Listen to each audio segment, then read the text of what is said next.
नमस्कार, मी आरती आणि आपण पाहता आवाज इंडिया मराठी, शोध सत्याचा। चला तर मग एक नजर टाकूयात सध्याच्या टॉप 20 न्यूजवर। महाराष्ट्रातील 17 लाख शासकीय आणि निमशासकीय कर्मचारी शिक्षकांनी आजपासून बेमुदत संपावर जाण्याचा इशारा दिला आहे।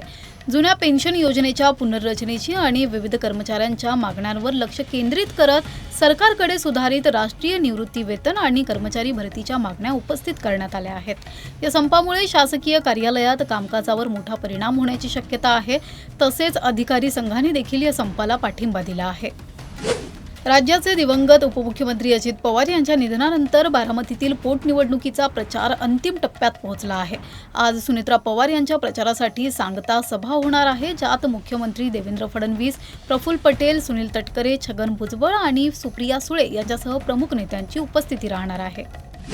राहुरी विधानसभा मतदारसंघाच्या पोटनिवडणुकीच्या भाजपच्या अक्षय कर्डिले यांच्यासमोर कडवे आव्हान निर्माण करणाऱ्या शरद पवार गटाच्या नेत्यांमध्ये माजी राज्यमंत्री प्राजक्त तनपुरे यांचं नाव चर्चेत होतं। मुख्यमंत्री देवेंद्र फडणवीस यांच्या सोमवारी राहुरीत पार पडलेल्या सभेत त्यांच्यासोबत भाजपमध्ये प्रवेश करण्याची अपेक्षा होती, पण त्यानंतर ते भाजपमध्ये सामील झाले नाहीत। फडणवीस यांनी आपल्या भाषणात प्राजक्त तनपुरे यांचे आभार मानले, जेव्हा त्यांनी पोटनिवडणुकीतून माघार घेतली। प्राजक्तजी, तुम्ही निवडणुकीतून माघार घेतल्याबद्दल मी तुमचे जाहीर आभार मानतो, असं फडणवीस म्हणाले। उद्धव ठाकरे यांनी आयपीएलमध्ये होणाऱ्या बोली आणि राजकारणातील बदलत्या समीकरणांची तुलना केली आहे। त्यांच्या मते राजकारणातही आता खेळाडूंसारखी बोली लागायला लागली आहे।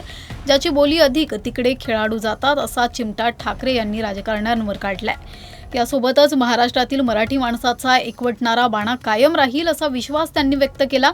त्याचवेळी विधान परिषदेतील 9 सदस्यांना निरोप देणाऱ्या समारंभात उद्धव ठाकरे यांनी कविता आणि शेर सादर करत राजकारणावर भाष्य केलं।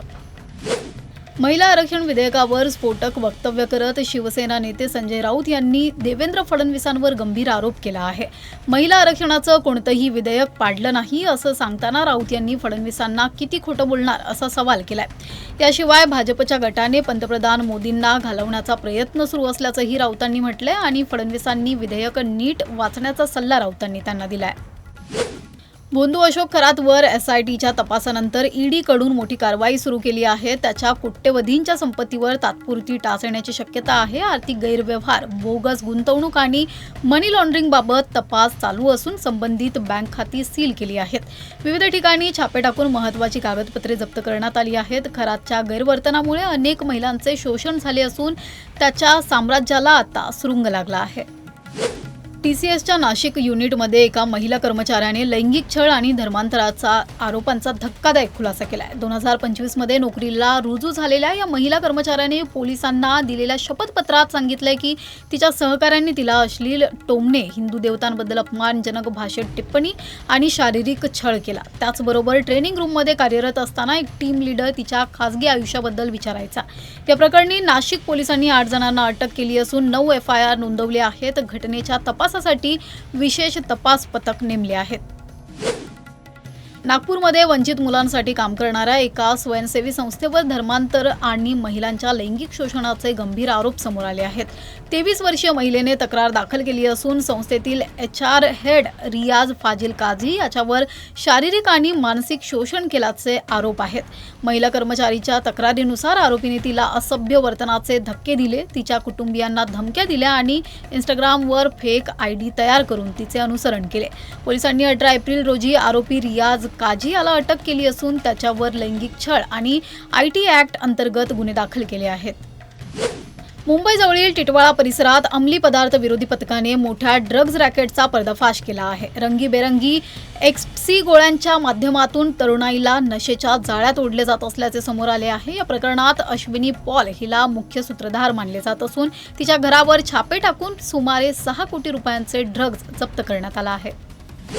गोरेगाव येथील ड्रग्ज रॅकेट प्रकरणी वनराई पोलिसांनी मोठी कारवाई केली असून एक कुख्यात ड्रग्ज तस्कराची पत्नी जिया जेकबला मीरा रोड परिसरातून अटक केली आहे। अटक झालेल्या ड्रग्ज पेडलरच्या तपासात ज्या तस्कराकडून एक्सी ड्रग्ज घेतले जात होते त्याचे संबंध जियाच्या बँक खात्याशी सापडले आहेत। बँक स्टेटमेंटमधून पेडलर्सने तिच्या खात्यावर मोठ्या प्रमाणावर पैसे जमा केल्याचे निष्पन्न झाले आहे।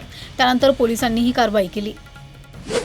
सोलापूरमध्ये एका गर्भवती महिलेला तिच्या एक्स बॉयफ्रेंडने मारून ठार केल्याची घटना घडली आहे. मृत महिलेचं नाव सोनी गणेश रामपुरे असून ती 9 महिन्यांची गर्भवती होती. 19 एप्रिल रोजी साऊंड बंद करण्यास सांगितल्यावर आरोपी बापू सुरेश आरगोडने सोनीला अमानुषपणे मारहाण केली. त्यानंतर ती गंभीर जखमी होऊन रुग्णालयात मृत झाली. पोलिसांनी आरोपीला अटक केली असून न्यायालयाने त्याला 3 दिवसांची पोलीस कोठडी सुनावली आहे. रायगड जिल्ह्यातील माणगाव तालुक्यातील लोणेर येथील ओमकार रेसिडेन्सी लॉजमध्ये एका तरुणीचा मृतदेह संशयास्पद स्थितीत आढळलाय. सफाई कर्मचाऱ्याने दरवाजा उघडताच हा धक्कादायक प्रकार उघडकीस आला. मृत तरुणी माणगाव तालुक्यातील वडगाव येथील असून तिचे एका मुस्लिम युवकासोबत प्रेमसंबंध होते. या दोघांनी लॉजमध्ये राहण्यास सुरुवात केली होती. तरुणीच्या हत्येमागील कारण अद्याप स्पष्ट होऊ शकलेले नाही. माणगाव पोलीस या प्रकरणाचा तपास करत आहेत. बृहन्मुंबई महानगरपालिकेने शिवडी परिसरात जलवाहिन्यांची व्यवस्था सक्षम करण्यासाठी महत्त्वाची दुरुस्ती सुरू केली आहे. यामध्ये 22 एप्रिल रोजी सकाळी 10 वाजेपासून 23 एप्रिल रोजी पहाटे 4 वाजेपर्यंत 18 तासांसाठी मुंबईतील पाणीपुरवठा खंडित करण्यात येणार आहे. शिवडी येथील हाजी बंदर मार्गावर 2 नवीन बटरफ्लाय वॉल्व बसवण्यात येणार आहेत. या कामामुळे ABCE आणि F दक्षिण या 5 विभागांतील पाणीपुरवठा प्रभावित होईल. विशेषतः रुग्णालय परिसरात मोठा फटका बसू शकतो. प्रशासनाने खबरदारी घेत पाणीपुरवठा कमी दाबाने आणि काही भागांमध्ये पूर्णपणे बंद ठेवण्याचे निर्देश दिले आहेत. नालासोपारा पूर्व येथील वालईपाडा येथील संतोषी माता मंदिराजवळ एक कार अनियंत्रित होऊन विहिरीत पडली. या अपघातात कारमधील 2 जण जखमी झाले. घटनास्थळी आचोले अग्निशमन केंद्रच्या टीमने तत्काळ दाखल होऊन बचावकार्य करून तातडीने जखमींना मदत मिळवून देण्यात आली. भारतीय हवामान खात्याने जाहीर केलेल्या 5 दिवसीय अंदाजानुसार महाराष्ट्रातील विविध भागांत वादळी वारे, विजांचा कडकडाट, गारपीट आणि पावसाची शक्यता आहे.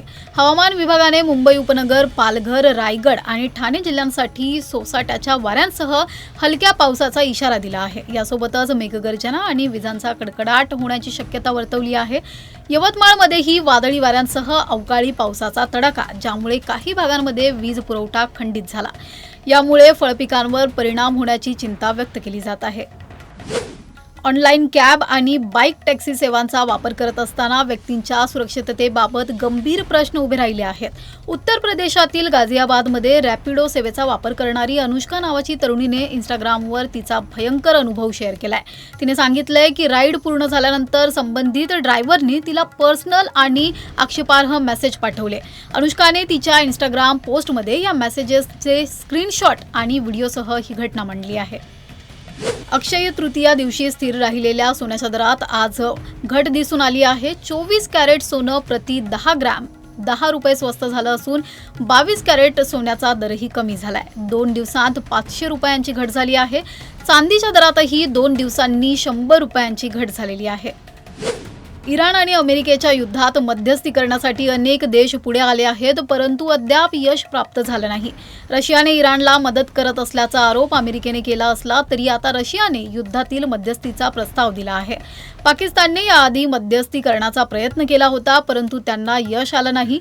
रशियाचे परराष्ट्र मंत्री सर्गेई लाव्रोव यांनी इराणच्या मंत्री अब्बास अरागची यांच्याशी चर्चा करून प्रस्ताव ठेवला. लाव्रोव यांनी युद्ध अधिक चिघळू नये यावर जोर दिला. इराणकडून रशियाच्या जहाजांना होर्मुझ खाडीत सुरक्षा देण्याचे आश्वासन प्राप्त झाले आहे. मुंबई इंडियन्सने IPL 2026 मध्ये गुजरात टायटन्सवर 99 धावांनी विजय मिळवत पराभवाचा दुष्टचक्र अखेर तोडला. 30व्या सामन्यात मुंबईने 199 धावा करत गुजरात टायटन्सचा मोठा पराभव केला. यामध्ये तिलक वर्माने नाबाद 101 धावांची जोरदार शतकी खेळी केली. सलग 4 पराभवानंतर मुंबईचा संघ या विजयाने सावरला असून पॉइंट्स टेबलमध्ये 7व्या स्थानावर पोहोचला आहे. अभिनेता रितेश देशमुखच्या मुख्य भूमिकेतील बहुप्रतीक्षित ऐतिहासिक चित्रपट राजा शिवाजीचा ट्रेलर नुकताच प्रदर्शित झालाय. रितेशने या चित्रपटाच्या दिग्दर्शन, अभिनय, लेखन आणि निर्मितीची जबाबदारी सांभाळली आहे. छत्रपती शिवाजी महाराजांच्या जीवनावर आधारित या चित्रपटात बाळ शिवाजी ते राजा शिवाजीपर्यंतच्या प्रेरणादायी प्रवासाला सादर करण्यात आला आहे. विशेष म्हणजे चित्रपटात ऐतिहासिक पैलूंना नव्या दृष्टिकोनातून सादर करण्यात आला आहे. ट्रेलरला प्रेक्षकांचा प्रचंड प्रतिसाद मिळत असून चित्रपटाच्या प्रदर्शनापूर्वीच उत्सुकता शिगेला पोहोचली आहे. सध्या या बातमीपत्रात एवढंच. पुढील घडामोडींसाठी बघत रहा आवाज इंडिया मराठी, शोध सत्याचा.